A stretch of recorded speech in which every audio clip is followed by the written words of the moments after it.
The broadcast is now starting. All attendees are in listen-only mode. Good afternoon, and welcome to Reproaction's Act and Learn webinar for the month of February 2022.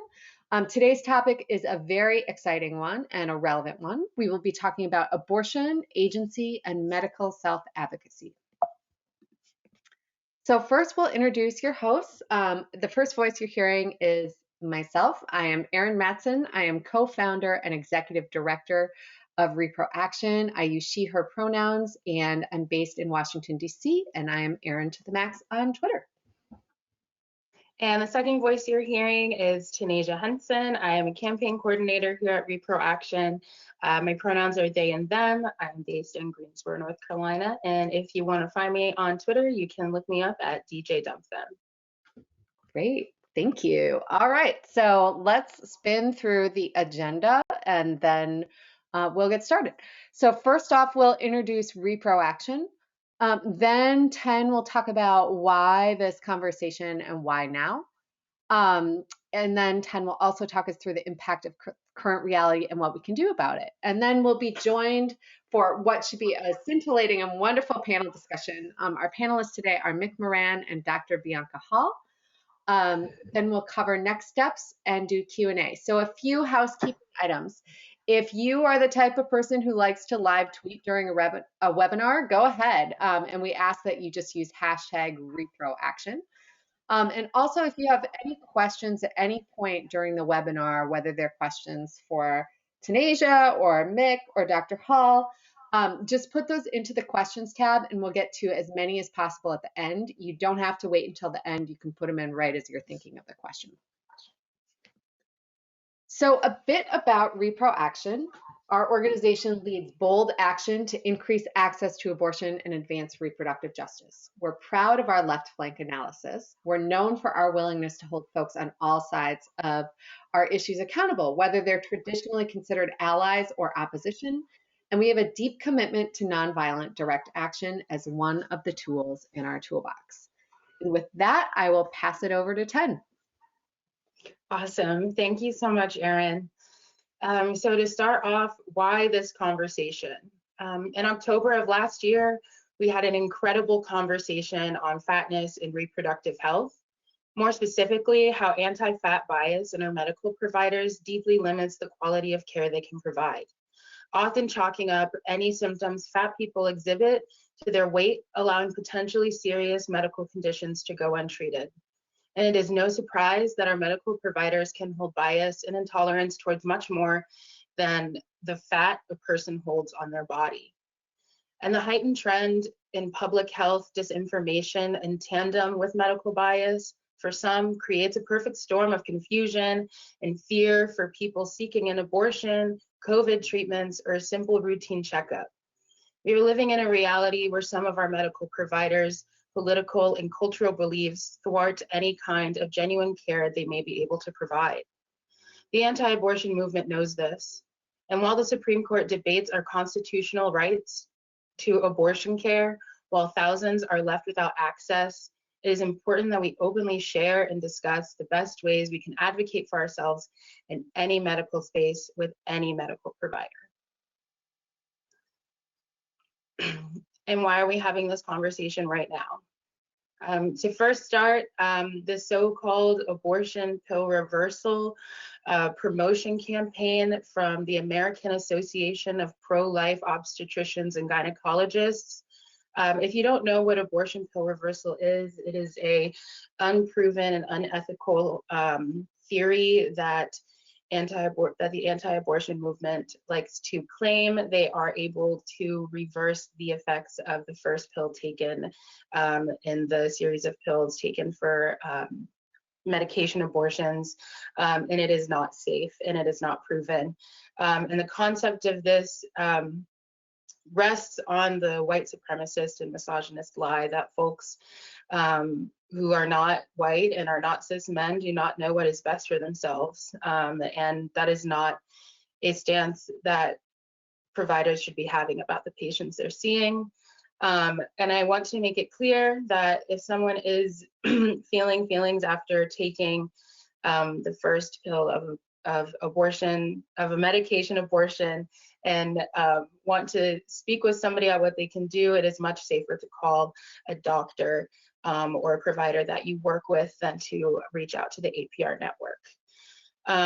Another reason we're speaking about this is the abortion misinformation and disinformation and the suppression of genuine abortion information and resources. We've long been seeing social media suppressing important information about abortion and uplifting anti-abortion propaganda.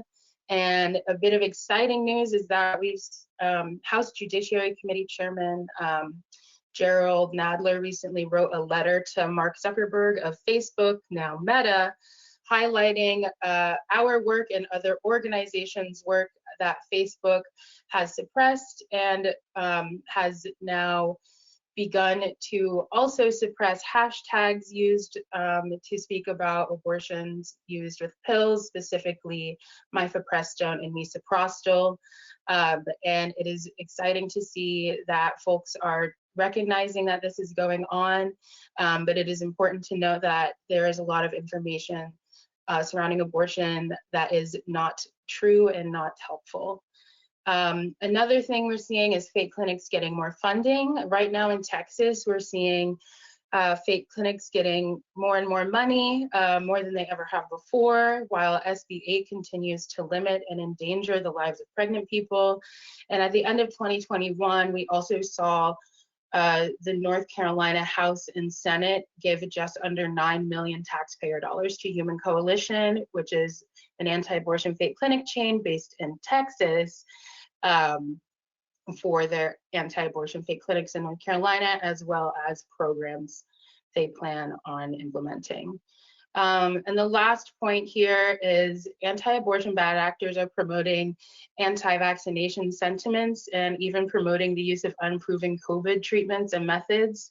Down in the corner, there's an image of anti-abortion advocate Abby Johnson speaking about the ways in which she disagrees on receiving the COVID vaccine. And not pictured is also Abby Johnson has spoken extensively about her experience using unproven COVID treatments and ways in which for people to access that kind of medication.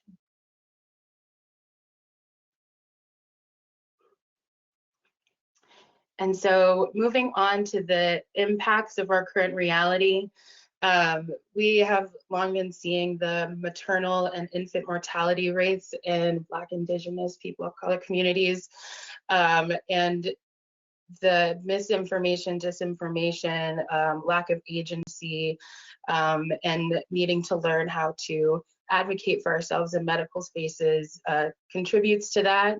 We see medical racism, environmental factors that go into how people's bodies can reproduce, and also medical assumptions made about pain and about the experience of Black people. We've also seen an increased number of abortion ban bills in state governments and increased cultural hostility. We specifically see this around SB 8 in Texas, and specifically with their citizens enforcement mechanism. This has caused a decrease to safe, legal, and affordable abortions.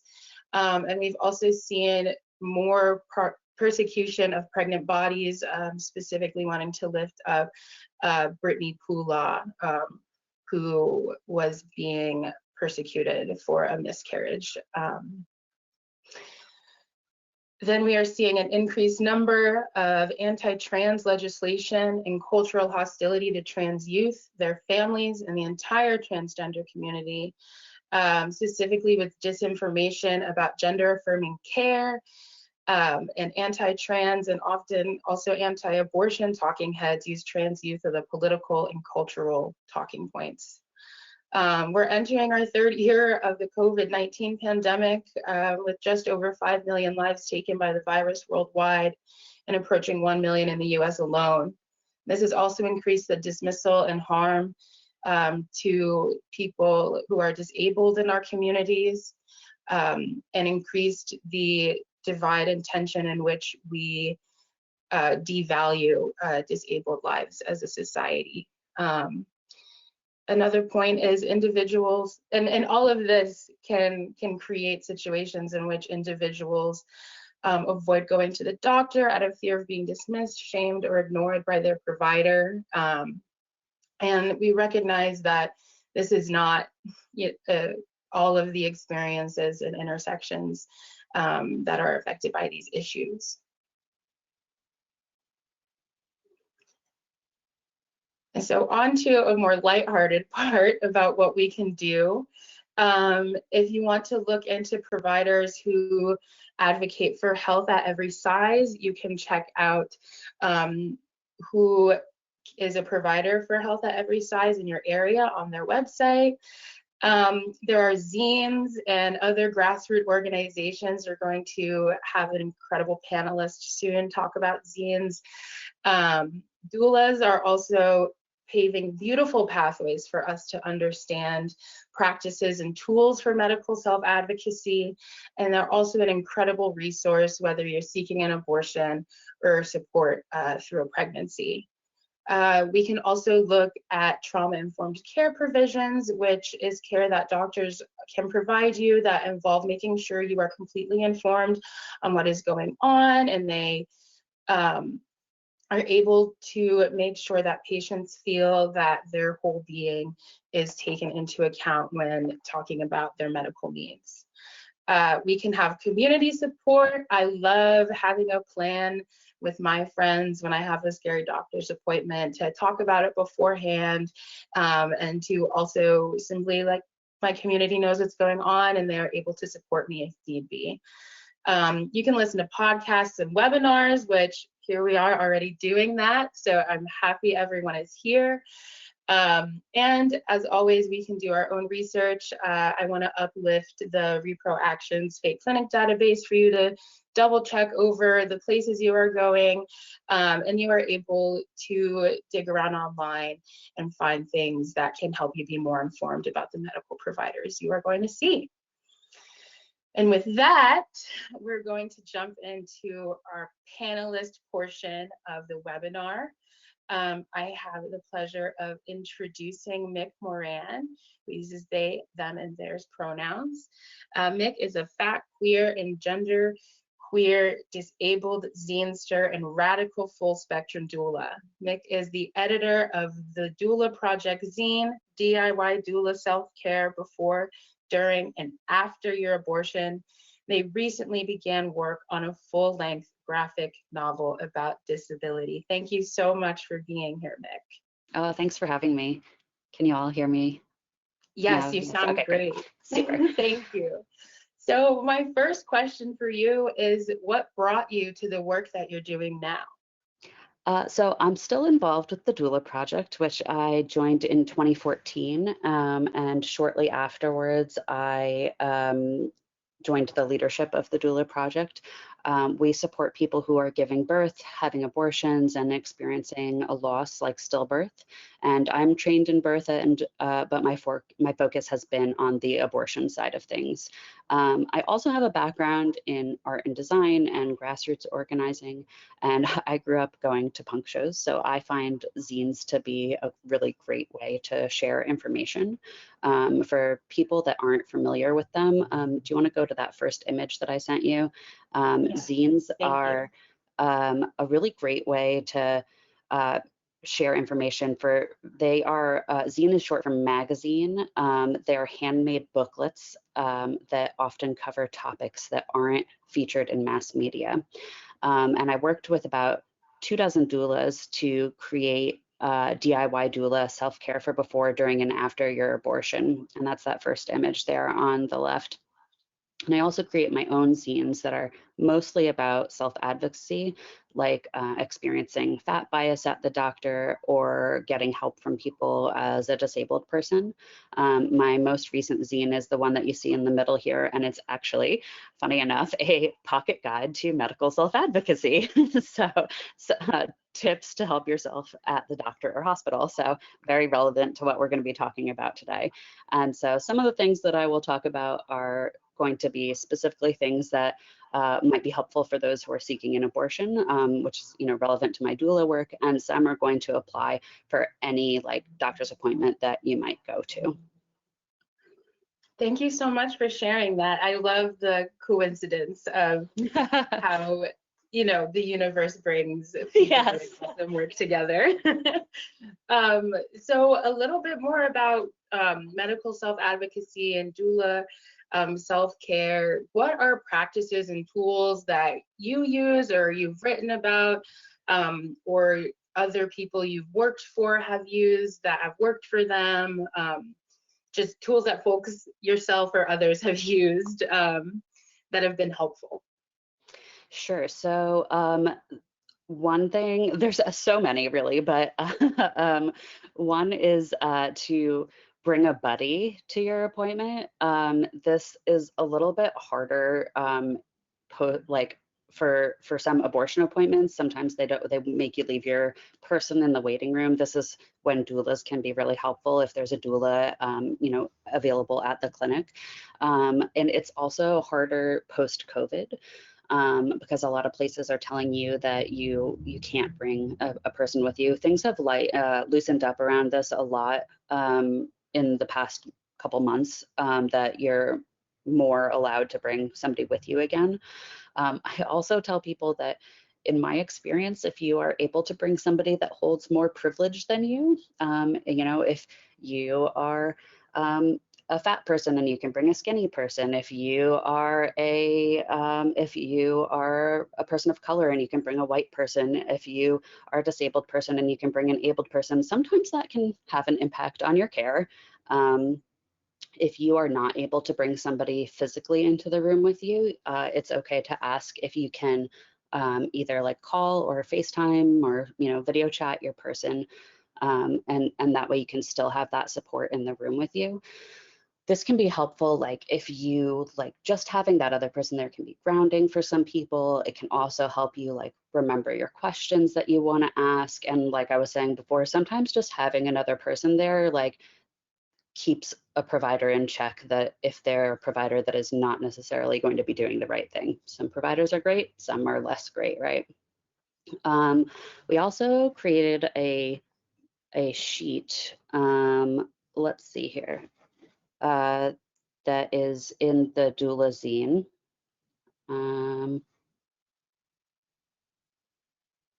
This would be on the image key. Sorry about that.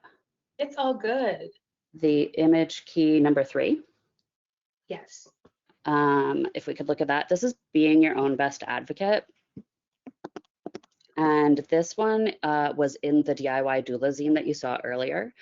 And this is a sheet that we put in there, and it's something that you can fill out before you go to your provider and actually like tear out and hand to them, because some people find it difficult to verbally communicate. I am a big fan of writing down things that you want to express to your provider. So you can actually write down something like, please use this name. It's not the name that's on my chart, but please use this name when speaking to me or about me. Or I will need an interpreter, or I will need help getting onto the chair or onto the table, or I would prefer that you use the word chest instead of breasts. So anything that you would like to kind of advocate for yourself about, this is a great form to do that. That's that one on the left there. And there's also, I want to say, this mentions pronouns on this sheet as well. There's also a piece in the doula zine that's called Permission Slip to Not Give a Fuck that I wrote. And so I just want to put it out there that if you usually tell people your pronouns, or you usually advocate for yourself around stuff like that, if it's okay to not do that if you're in a stressful appointment.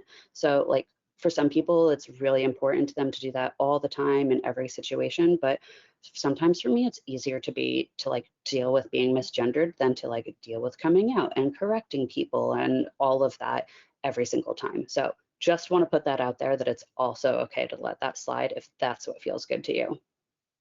And another thing is to set boundaries. I like to set boundaries at the beginning of an appointment, and write down boundaries in advance.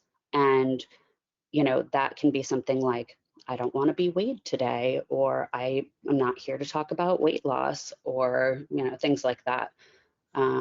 So yeah, there's many, many, many things, many tools. There's more of them in that pocket guide, but there's a lot. I particularly feel like I do a lot of prep work for my appointments. Yeah, and I hear that is also kind of, yeah, like a way to prepare for appointments is to also, lean into these prep things. Is that correct? I just want to make sure. Yes. So this next image that you have here is like another way to prepare. So for people that are maybe like feeling nervous about appointments, they can like create a cheat sheet. I feel like this is something that saves me a lot of time in appointments so that I get to focus on the real issues. It's a little hard to see at this size. I don't know who's, if you're on like a tablet or something, you may not be able to see this very well, but basically it's got like your name, your phone number, your date of birth, your allergies, your medications, if you take any supplements, like your key medical info, if you've had any surgeries, hospitalizations, and like they often ask you that on 15 pages of forms, but this gives it all to the provider on a single sheet and they can evaluate it very quickly. And I find that that just lets them kind of see my information at a glance. I'm a person with a very complicated medical problems. I have like some rare stuff that people don't usually know about off the top of their heads. And, I take a bunch of medications. So this gives them all of that information at a glance. And then I don't have to spend as much time. I can focus on what's really important in the visit. And I've also had people that have used this tell me that they think that it was like life-saving in an emergency because it's all right there for them when they go to the ER. And going back to like preparing, again, like writing down those boundaries in advance, like if there's something in particular that makes you nervous, like think about what it is that is making you nervous. Like, are you worried about pain? Is there something that like, do you want to make sure you ask about pain management? Are you nervous about like this past experience that you had that somebody touched you in a way that was triggering for you, and you want to make sure that they ask you for consent every single time? Like those are things that you can make sure that you set boundaries about at the start. And for me, sometimes it's helpful to write those down. And that way I can either make sure I go through all of those with the provider at the start, or even say, look, here are some boundaries that I have, or here are some things that I wanted to mention to you before we even get started. And I can actually hand them some things that I've written down. And that way I know that they have taken the time to really absorb that information. Some people get flustered or anxious or emotional during appointments, even if it's like a really great provider. And other providers don't leave a lot of room for you to say the things that you need to say. So if you've got everything written down, you've got this kind of checklist, and you can say, wait, we didn't address this or that. One other kind of advanced thing that I like to do is to know in advance if there's another provider that I'm able to see, so that I know if the appointment didn't go well, I can reassure myself that it's not the only option out there. And this could be anything from like they had a crap bedside manner to like maybe you're going for an abortion and they didn't have the type of anesthesia that you were hoping to get. So this can be tougher for folks who have limited choices due to insurance or who live in a rural area or for lots of other reasons. But having that knowledge is power, and you can figure out what the cost benefit ratio is to trying to see another provider, or if like you're kind of stuck with this person, and to try to make the best of it. Thank you so much for that. I love what you said about knowledge is power, and these ways of kind of taking a self-inventory to give us more agency when we're talking to somebody who should be helping us and listening to us. I'm wondering if there's any practices or protocols that you've seen in the medical field that you think could be shifted, or you think maybe places that could be causing more harm to folks than necessary? So I think there's already been a small shift that has started from like a more patriarchal style of medicine, where the doctor is this God that we place on a pedestal, and we all defer to their knowledge, to a more patient-centered medicine where the patient and the provider are on a team together and get to make decisions together and about what a plan of care should be. And you might have different goals than your provider, and that's okay. You know, that might mean you want to find a new provider, or just that you do have different goals. That's okay. I can think about like 1,000 different things that need to happen in order to shift for everybody to get the best care. I think it's similar to with reproductive justice, that with health justice, it means that many systems need to be addressed. Like, it's not just everybody gets access to healthcare. It's, you know, food insecurity and housing and police brutality. All of that stuff ties into whether or not people have health justice. So it's not just this one single thing, right? Mm-hmm. Absolutely. I thank you for that. And then speaking about kind of how all of these systems are connected, I'm wondering what ways in which, and work you've done, have you seen white supremacy, capitalism, and patriarchy getting in the way of people's healthcare? I think this was mentioned in like some of the slides at the beginning. I know we could do a whole panel on these topics, right? But like, Absolutely. you know, it's entrenched in every experience that people have in the healthcare system. We know that Black pregnant people are dying at much higher rates, and that's when you adjust for all of these factors, like if they had prenatal care and things like that. And it's just racism, and we see this as doulas, that our patients are not treated the same. And we know that trans patients and fat patients have died when their symptoms were ignored due to bias. And, you know, even with the pandemic, there have been lots of government officials who see it as very promising that only disabled people are dying now, you know, like, Right. and that's, you know, directly related to capitalism and wanting to reopen the economy and all of these things. And it's like, oh, well, it's okay if all these disabled people are dying as long as we're making money again, right? So, you know, there are these dramatic inequities across the board. And I don't want to imply that in places where they don't have for-profit healthcare that they're, you know, that things are perfect. But in a system where there's money to be made, there are going to be lives that are considered less valuable and not worth the cost. So addressing that is one step towards more equitable healthcare, and addressing other systemic inequalities like, you know, housing and food or other steps, and ensuring that people teach new doctors, the people teaching new doctors like include BIPOC doctors and trans doctors and fat doctors and disabled doctors is like another step. And, you know, there's lots of pieces to that puzzle. And even with all of those things, it might not tip the scales as much as we need it to. Absolutely. Thank you for that. And before we kind of wrap up this portion of our conversation, I'm just wondering if there's things you have to say, like most important things for people to remember if they're going to a doctor's appointment, or ways in which we can find some peace of mind. Yeah, I think like you are the person who knows your body best. You are the expert in your own body, and you deserve good health care no matter what. Can you go back to that image 5 that I had there? This is one of the pages from my anti-fat bias zine, and it says, let me be super clear about that. If you never lose weight, you deserve good health care. If you never exercise, you deserve good health care. If you eat deep fried ice cream sandwiches made from donuts every day, you deserve good health care. You deserve good health care because you are human. All humans deserve to be taken care of when they are sick. I think this is like a really radical thought for some people. Like, they think they have to do something to be good enough to deserve like good health care, but it's not true. Like, everybody deserves good health care.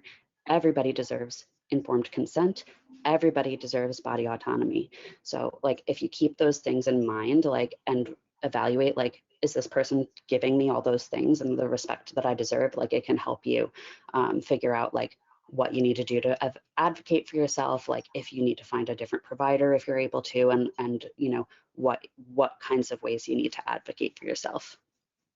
Thank you so much. That also, the statements are beautiful, and I think a really beautiful way to put the bow on the present that was this portion. Thank you so much. Yeah, thanks for having me. Of course, I'm going to pass it to Erin now to introduce our second panelist, and then we'll all come back for some Q&A soon. Thank you, and I just want to say thank you so much to Mick for joining us today. That was really inspiring, and thank you to Tanasia for an incredible presentation at the outset. So I'm going to move us along. I'm very excited to introduce Dr. Bianca Hall, doctor of osteopathy. Dr. Hall uses she, her pronouns and is currently a complex family planning fellow at Albert Einstein College of Medicine, Montefiore Medical Center in the Bronx, New York. She is passionate about racial and social justice, especially as it relates to women's health. She hopes to continue her work as a reproductive rights advocate for marginalized communities through health policy. Dr. Hall, thank you so much for joining us today. Oh, are you able to unmute, Dr. Hall? Okay, sorry, it was giving me some trouble trying to unmute, but thank you so much for having me. Yeah, thrilled to have you here. So first, if you could both explain the doctor of osteopathy and then also what brought you to the work that you do now. Sure, so I am a doctor of osteopathy, or DO, as you see listed there. So this is a comparable degree to the MD that most people are familiar with. We get a 4-year degree in medical training with an emphasis on looking at the body in a little bit more of a holistic way. When we graduate, we can perform in any of the specialties that you are familiar with. So I am currently an OBGYN, and I am getting training in complex family planning, which allows me to do more complex contraceptive and abortion care for pregnant people. Thank you so much. And what brought you to this work? So I've always wanted to be an OBGYN since I was a little girl.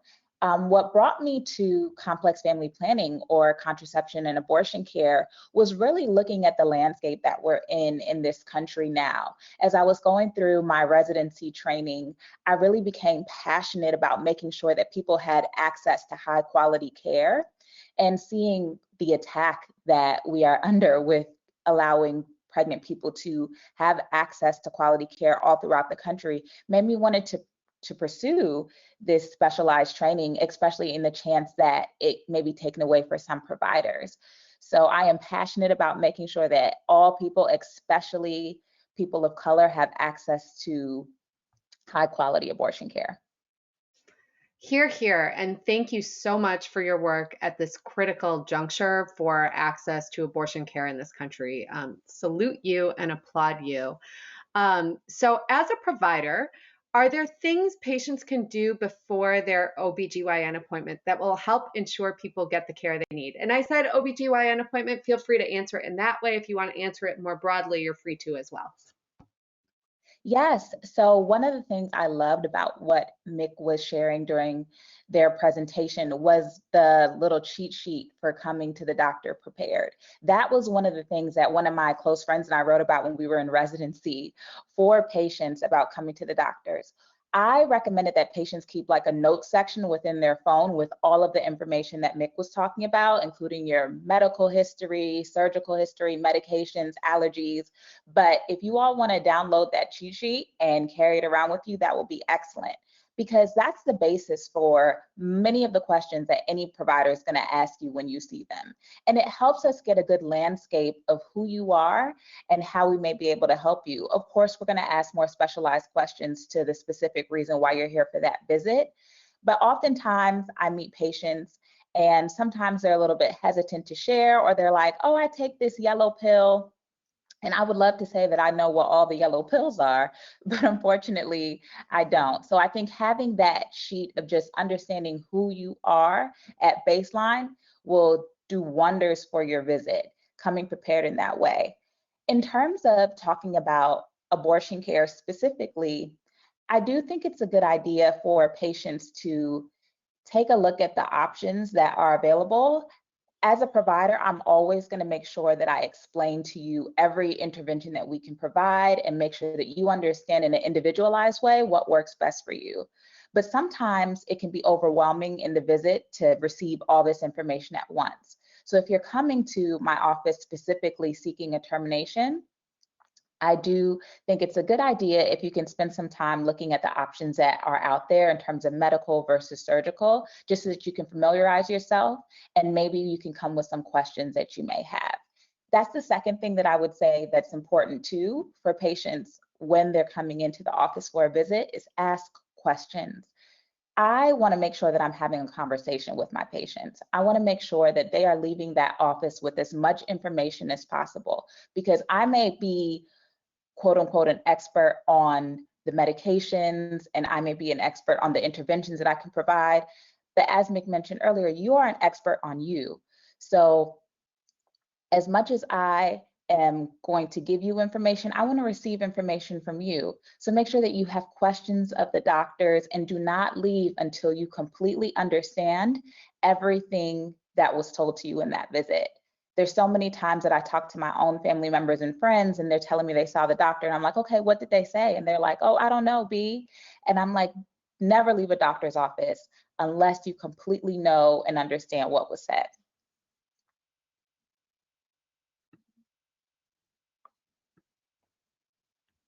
Thank you for that. That is so profound, and I am taking notes myself.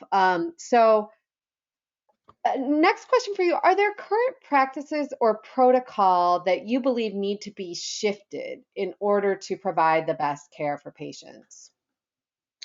Definitely. I think the medical system, as much as we've made advances and we have done great things, is still a microcosm of what's happening in the world. So it is fraught with every ism that is out there, racism, sexism, etc. And so definitely we have to work on battling those within the system. And it's not easy. It's something that we've been challenged with throughout the dawn of time.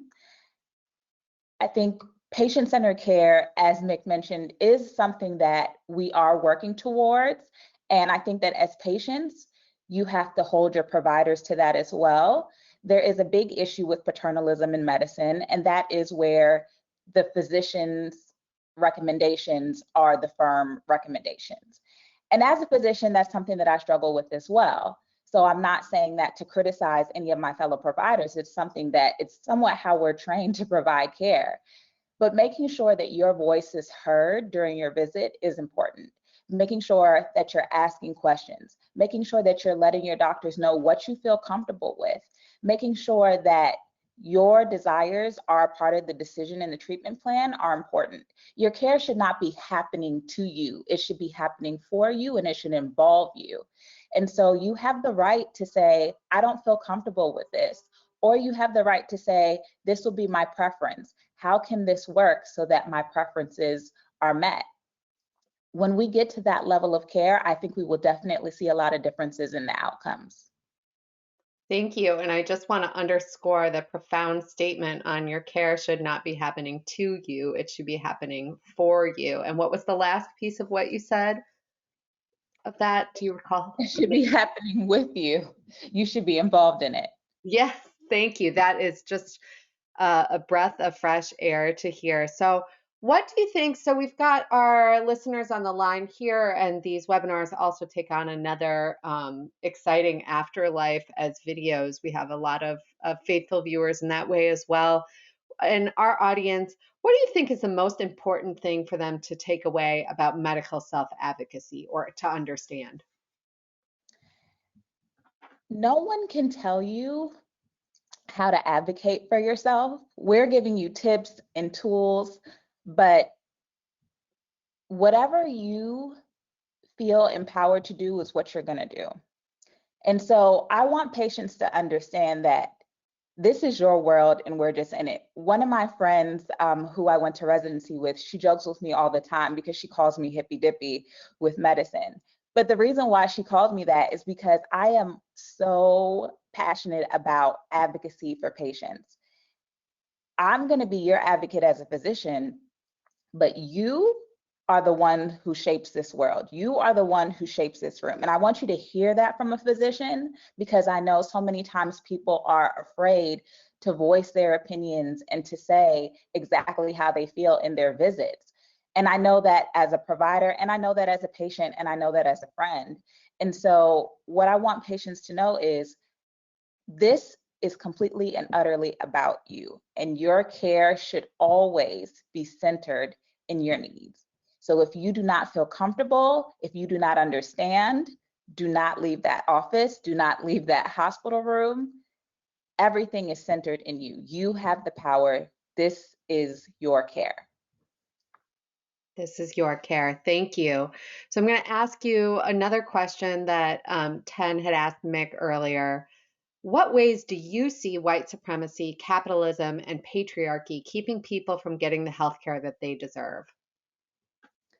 Yeah, so as I mentioned before, all of those things are unfortunately fraught within the medical care that we provide, especially in this country. I think one of the ways that I see it as an OBGYN and an abortion provider is we have made pregnancy this special event that happens to patients.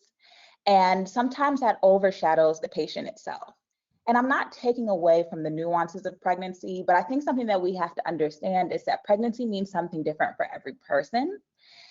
And what should be centered is the person, their needs and their desires, and how they feel about that pregnancy. And so the reason why I say this is because just the other day, I had a patient who was coming in for a completely unrelated elective but necessary procedure and happened to find out they were pregnant, and the consulting team wanted to cancel the whole procedure. And the pregnant person was not even planning to continue the pregnancy. Now they knew that they were pregnant. And so the fact that this person was pregnant had now trumped all the other care that the person needed, all the other plans that were made prior to finding out this discovery. And I say this to say that we need to allow patients that are pregnant to make the best decisions for themselves and for their bodies. And unfortunately, the patriarchy and white supremacy and all the other things have made pregnancy this condition that trumps the care of the person that is pregnant. And I think once we kind of shift back and allow the person to be the center of that, we will also see a lot of difference in outcomes. Thank you for that. That resonates with me strongly. Individually, just thinking about advanced directives that I have put in place with special clauses written out about, if I am pregnant or presumed to be pregnant, and spelling out where I consent to be taken for care and what should happen, and instructing people surrounding me to sue if they get a different result, if a hospital or some government official tries to tell them otherwise. So I really appreciate that. So my last question for you while we wrap up this segment is, what is advice you might give to someone who is hesitant about making a medical appointment because they feel they may not be heard? My advice is make the appointment. I can't promise you that every person that you're going to meet in the medical system is going to provide you with the care that you want and sometimes need, but I can promise you that there are people in the medical system who want to advocate for you and who want to provide you with that care. You can always find another provider. You can always get a second opinion, but the longer that you go without care, it can sometimes put you in dangerous situations. So I want you to say, please, make the appointment, please come in. I promise you that the majority of us may not always get it right every time, but we want to. So we are happy for your critique. We are happy for you to let us know what your boundaries are. If I make a mistake and I mispronoun a person, I want you to tell me. If I say something to you that makes you uncomfortable, I want you to let me know. Don't be afraid to do that within your visits, because most of us as providers, we want to provide you with the level of care that you want.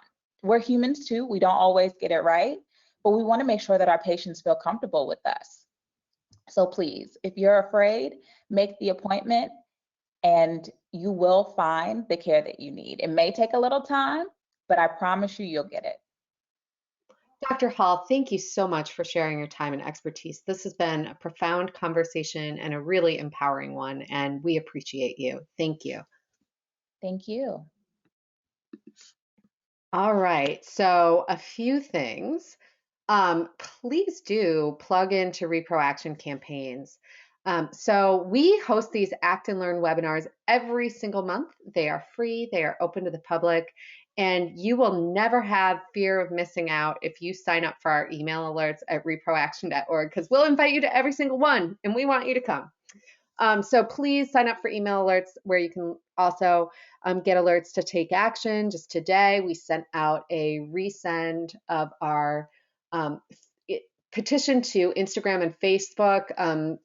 As Tanasia noted earlier during their presentation at the outset, we have experienced an issue where our fact-based information about abortion is being suppressed by Meta, parent company of Facebook and Instagram, and we have a petition to them that we would love for you to sign. So you can find that on our website, or if you sign up for our email alerts, you would have received that earlier today.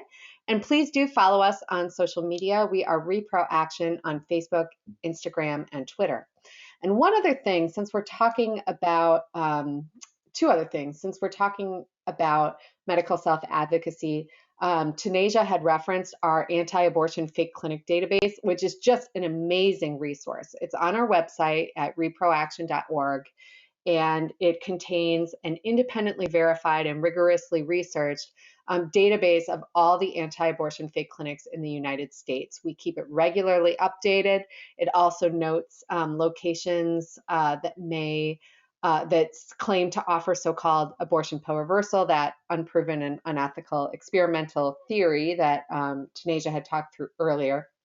And then also on our website, in terms of medical self-advocacy and just empowering people with information, we have a ton of resources about self-managed abortion with pills and the World Health Organization protocol. You can check those out at reproaction.org/SMA, or you can easily navigate through our website to them. So please do join us online in other capacities. And we really hope to see you next month for our next webinar. It will take place on March 30th, 2022. And it will be at 1 p.m. Eastern, and our topic will be white supremacy and the anti-abortion movement. I want to be clear about something. The anti-abortion movement is a white supremacist movement, but this is something that has not been understood as well as it should be in the public discourse. So we aim to empower you with more information and get you ready to be more effective advocates in your communities. So really looking forward. Please put that in your calendar right now. That's Wednesday, March 30th, 1 p.m. Eastern, and we'll see you there. So with that, I will open it up for Q&A. If you have questions for Mick, for Dr. Hall, for Ten, any questions at all, just put them into the questions tab. We'll get to as many as possible. So the first question is for Mick, and someone has asked, how does one acquire your zine about self-care and abortion? Cool. So I think my socials was accidentally mislabeled in the first slide. So you can find me on Instagram as Mick Likes Type. And I have a link tree on there that my link tree is Mick Monster, and it has all of those things in my link tree. But the doula zine specifically is available at diydoula.org. You can download a copy. You can't right now get a print copy of that. And if anybody else is interested in the other ones, you can reach out to me through Instagram, and they're all available sliding scale. Excellent. Thank you so much for that, Mick. Okay, I am not seeing any other questions, but I want to encourage folks to put them in if they have any.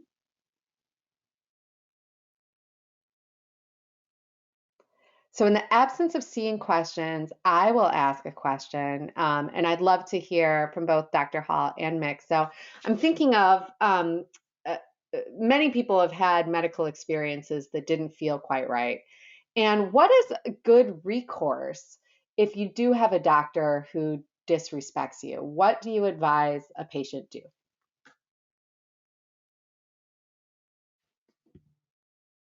I can lead here. So I've had that experience as a patient, and I've also had experiences where I can say I've seen care that probably didn't go the way that I thought it should go. And so I want to tell patients and anyone involved in the healthcare system, don't let it go. I'm not saying that you have to be combative or confrontational, because I understand that that's not everyone's style, but definitely make a note of it and try to address it sooner rather than later.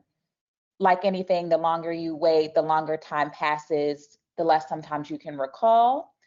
But I definitely want patients to know that there are always avenues for you, whether it be inpatient or outpatient. If it's inpatient, there's always a patient relations office that you can reach out to, whether that be an in-person, a liaison, or a number that you can call, or you can reach out to the office manager if it's in the outpatient setting, so that you can let them know that this is what occurred, especially if you don't feel comfortable addressing the issue right then and there. If you are someone like myself who's much more comfortable with confrontation, you can let the person know right then and there. Sometimes things happen inadvertently and people aren't always aware of their missteps. So you can always say, what do you mean by X, if someone says something that's untoward? Or, I didn't really appreciate that interaction. You can call attention and speak truth to power. That's 100% acceptable. There is definitely a power dynamic that exists between providers, physicians, and patients. But ultimately, like I said, this is about you. So you hold the power in your visits. So if you feel like something is happening that you're not comfortable with, you can address it in that moment. And if you don't feel comfortable doing so, take advantage of the outlets that exist, whether that be patient relations or the office manager. Yeah, definitely. I also think that this is a situation where it can be really helpful to have a buddy with you, or like as a doula, I have had situations where somebody will kind of look to me and be like, give me this like, did you really like see that happening?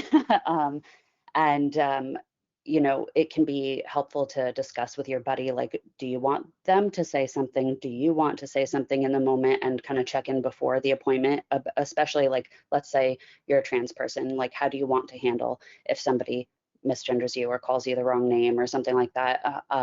Check in about that in advance. I do want to say that I have I see a lot of providers, and sometimes I have followed through on claims, and sometimes I let it go on issues that have come up. I had a really egregious situation happen with a doctor a couple of years ago, and I was like, this is bad enough that I need to say something, and I followed through I wrote something up right away, and I followed through, and I was very dissatisfied with the outcome, and it took a lot of energy out of me.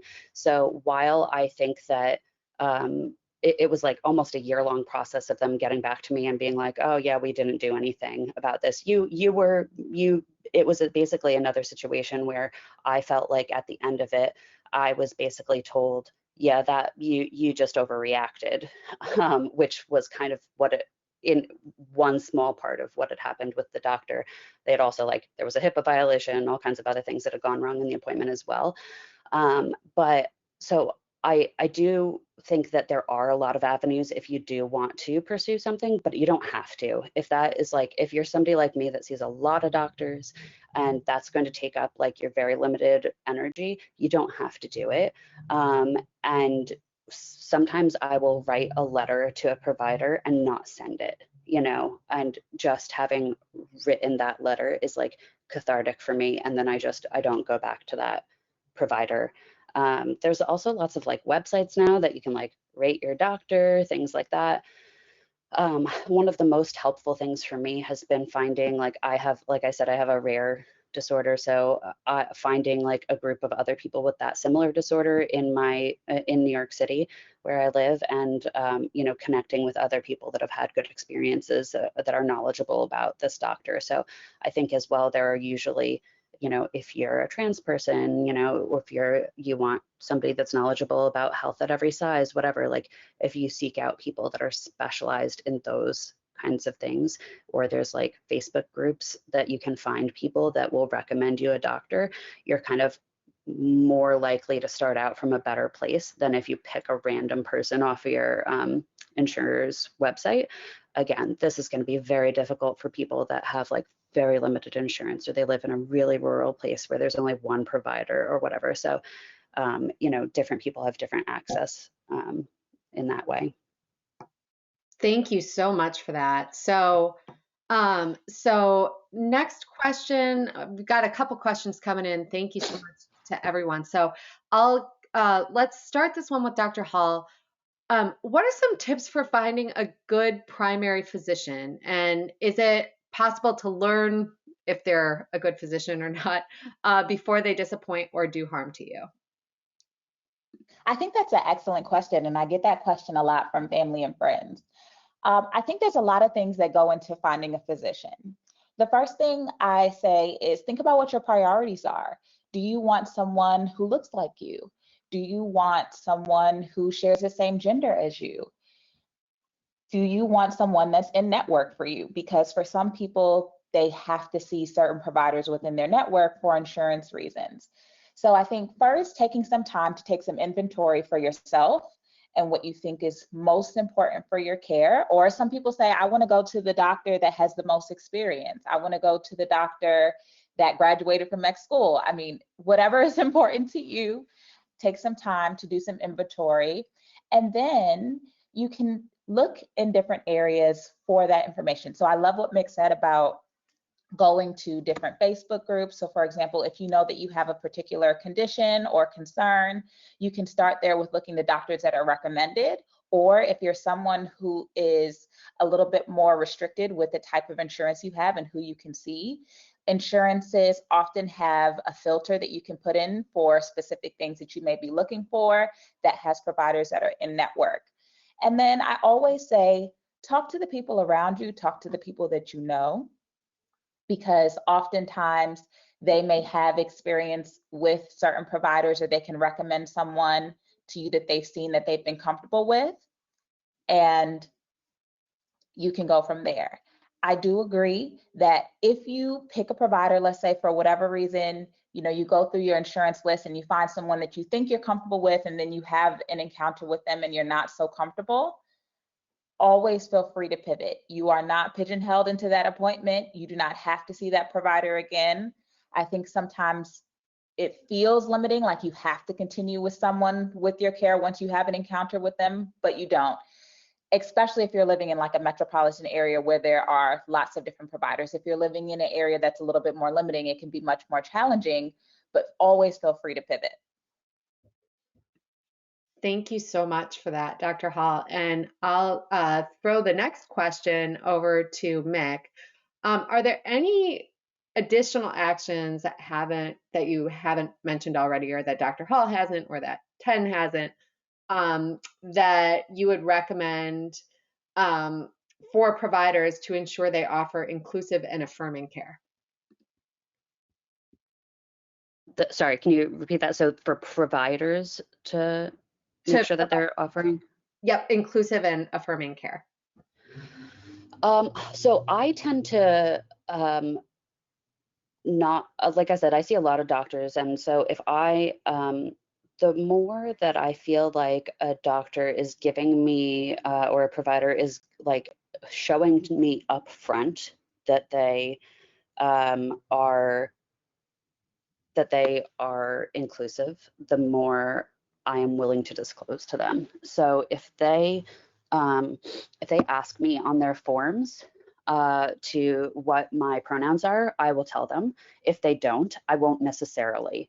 I might wait and see how that appointment goes, because it might impact my care. And if that's the only provider that I can find that treats my rare condition, then I may have to decide between, you know, being out to this provider or getting care for that, which sucks, right? And so if they are, you know, like asking for pronouns and names on your forms, and, you know, being not being shitty about like BMI and, you know, all these things, if you can say like upfront that you are a provider that is inclusive in these different ways, I think that that's really important, and it makes me feel like a lot more comfortable going into that appointment, that I know that I'm going to not have to stress so much about whatever, and not have to like set such firm boundaries at the start, or that they will respect my boundaries if I set them.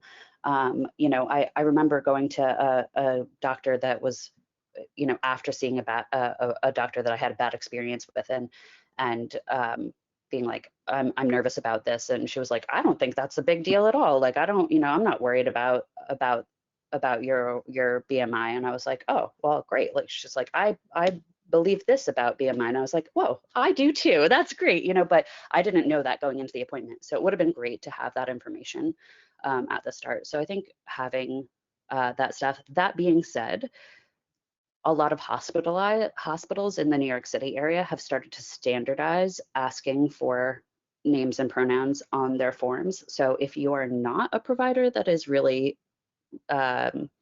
really committed to that, I don't put it on there, because it's worse to disclose that and then have people not use your pronouns. Thank you so much. We are at time. I want to thank Mick Moran, our panelist, Dr. Bianca Hall, our other panelist, and Tanasia Henson on our team, our campaign coordinator, who just put together a spectacular webinar. So thank you so much to everyone, and we will see you again next month. Have a wonderful day.